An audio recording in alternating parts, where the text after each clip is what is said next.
माझी काहीच मागणी नाही. पहिल्यापासून ह्यांनी जरांगे पाटलाची साथ दिली. ह्यांनी हे आरोप खोटे येत हे सगळे ते मनात बी नव्हतं, पण एखाद्या वेळेस पाजून ते करून झालं असं. पहिल्यापासून जरांगे पाटलाची साथ दिली.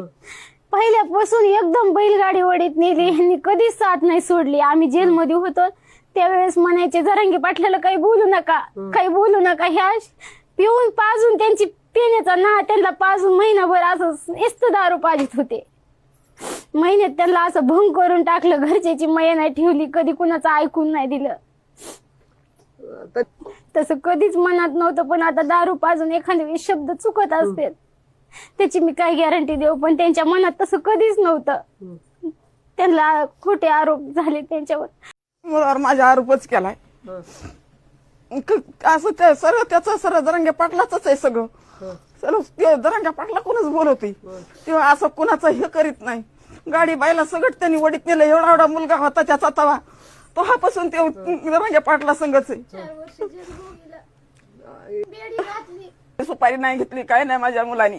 घरी रुपये आणत नाही, लेकराला लेकरू म्हणत नाही. दिवाळीला बायकोनी त्याच्या कष्ट करून 7 वाजता बाहेर पडत लोकांची मंजुरी करायला कापूस याचायला 1000 रुपयाचा कापूस असला. लेकराला कपडे आणले त्यांनी दिवाळी दिवशी एकुलती एक लेकरू म्हणून त्यांनी आमच्या मुलाला न्याय मिळावा एवढंच आहे आम्हाला. आम्हाला कुणाचं काही नको.